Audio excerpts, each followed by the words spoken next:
All right, good morning and welcome to another episode of the Healthy Practice, Healthy Patients podcast, where we focus on the health of your practice so you can focus on the health of your patients. Here we keep you updated on current events in the marketplace. I'm Drew. And I'm Tanya. All right, let's go. Let's get into it. So, morning, Tanya. Another Tuesday, Morning, Drew. another weekend. You have a We're good back weekend? at it. We're back at it. I feel like the time from Friday to Tuesday, it's not that much, but a lot can happen in between that time. So I know you've been pretty busy. A little busy. Networking, Good busy. relationships. Yeah, we're good. We're good. Got a family.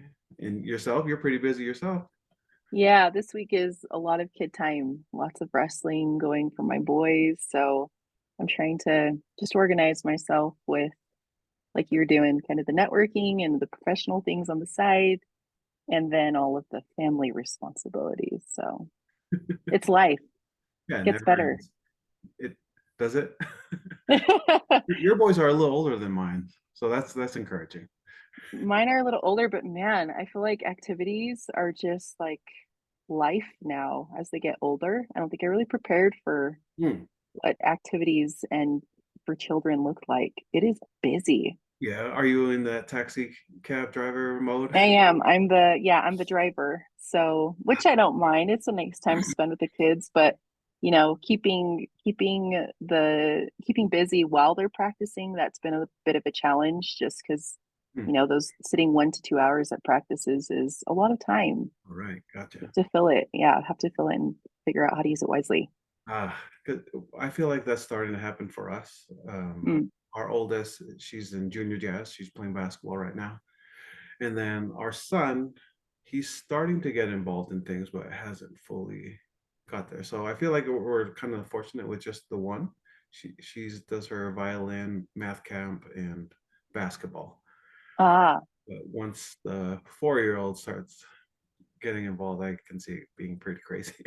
totally. Then, especially if they're doing different activities, then you're splitting. So You guys split up?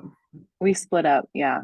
Oh, I I, yeah. because So I'm like I feel bad because I don't want to miss out on anything. totally. So you have to rotate and alternate. Yeah, and ah, well, it seems like you figured it out. You and Danny have figured it out. We roll with it, the Hmm. management side, right? But you do your best, and that's all you can do. Yeah, yeah, and let the chips lay where they lie. Uh, Totally. Gotcha. So over the weekend, McDonald's released their financial statements for Q4. So just hopping right into it. Totally. So they released their financial statements for Q4. They were ahead of where their projections were, so they're doing really well. But then I came across another study, kind of going through consumer habits, during a recession, and it kind of made sense that during a recession, you'll see an increase in consumption of comfort foods. So that's fast foods, pastries, um, unhealthy foods, those type of things. So it makes sense that McDonald's will see an increase or income in their revenue. But also, not only will you see an increase in fast foods and comfort foods consumption, but you'll also see an increase in alcohol consumption and drugs and substance abuse. And also in the study, you saw an increase in domestic abuse or domestic violence. Hmm. Um, and so kind of thinking about for our dentists, right, that, as these type of behaviors and activities increase during a recession, eventually you'll see a building in the population with these type of behaviors, and perhaps more of them will seek dental care, increase in Gotcha. caries and those type of things. Yeah. So just be another thing to be aware of, and yeah, that was something that I took from the McDonald's CEO releasing their Q4 reporting. That's really interesting, because I think at first glance at seeing, a lot of these layoffs, especially in the tech sector, you think of all of these people that are losing their benefits. So immediately someone like me would think the cause and effect in terms of a dental practice, what would that mean? I think I would infer that you're going to see, possibly because people are losing their benefits, possibly a drop in, preventative care. Mhm. But, the habits that you're kind of talking about, how consumers are spending during these dips in the economy, and the cause and effect that that would have in the big scale, specifically in dental practices, makes me think that maybe some of that preventative care would be replaced by some of those like acute urgent matters then, because of like the change of, consumer behavior, which is really interesting. So good insight. I feel like there's been a lot of doom and gloom on our podcast. Yeah. So last night, I was responsible for dinner. My wife was in work. I guess on that note, we have some exciting news. That was my wife's last month, our last shift as a full-time employee, and she'll be decreasing her hours. So pretty excited. But a consequence of that is I am at home and I am responsible for dinner. And Mhm. usually what that means is takeout or anything that's quick and easy, right? Right. But yesterday or last night we did one of my favorite things is breakfast for dinner. Hmm. We made chicken and waffles. And last October I got to go to England. I was in, let's see, we were in Excuse me. I was in Liverpool. And surprisingly enough, in Liverpool I had the best chicken and waffles Hmm. on this planet. And so last night, for some reason, it had been a few months, and I wanted to replicate it. So you take, for those who don't know or unfamiliar, have you had chicken and waffles? I have. I'm not a fan. Oh, not a fan? Oh, Of it's okay. We can't agree on everything because golly, I love chicken and waffles. So I'm a texture guy. I'm a different types of flavor kind of guy. Sweet, crunchy. Yeah. Uh-huh. Okay. Oh yeah. I guess you true. So with the where I'm going with this is the waffles are the sweet, like you're saying, butter and syrup, and then we had these chicken fingers, baked them up, had some seasoning on it, and so had the what I love with chicken and waffles is not only the syrup but also the ranch, Hmm. and mixing them. So I guess kind of comparing that to the economy right now, there's been a lot of sour going on, maybe some ranch, but I think it tastes a little better. Maybe you wouldn't agree, but it tastes a little better with a little bit of maple syrup, mixing the sweet with the sour. And so that maybe that's a opportunity where we can make something sweet out of this sour situation is with the layoffs, and dentists. There's a lot of talent out there in the pool, and like you were saying, these employees have lost their not only their pay but also their maybe insurance coverage, their benefits. And so maybe a business owner can look at this talent that's out there and perhaps hire them on at a discount Hmm. because and leverage the benefits. That could possibly be an opportunity to make a sweet situation out of a sour.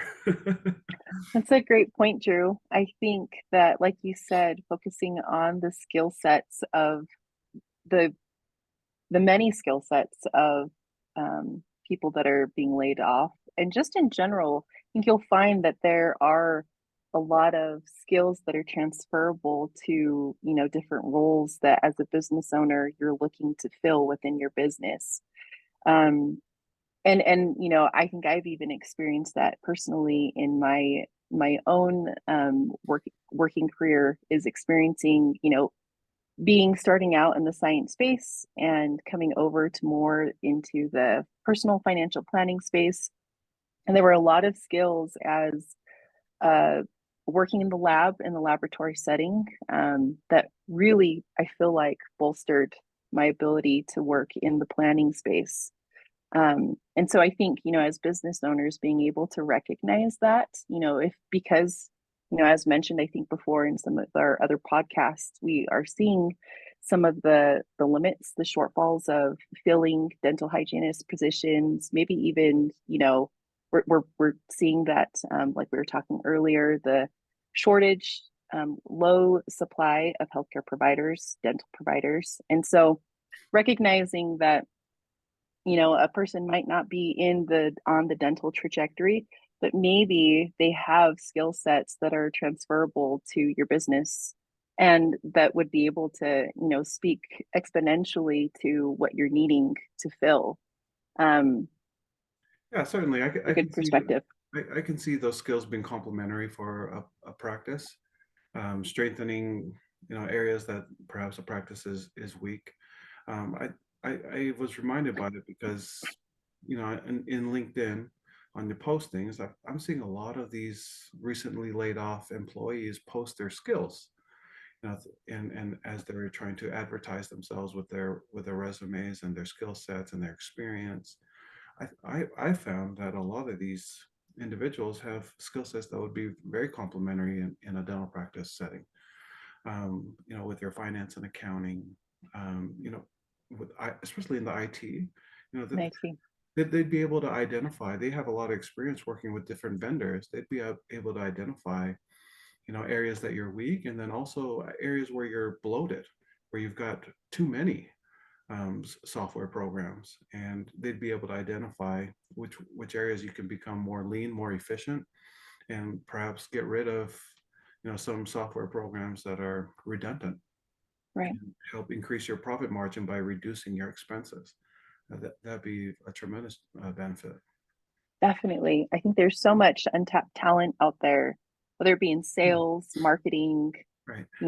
retail office. There's just so many ways that you could, be creative with looking how to fill your roles and with seeking maybe the right fit. Maybe it's more so a matter of identifying, your values as a business owner, the type of company and culture you're wanting to create, and finding people based off of those values that maybe have, like you're saying, skill sets that would be complementary to, the roles that you're looking to fill. I definitely agree with you. I think it could be a win-win. Yeah. And we're not just talking about big tech, but also smaller tech areas.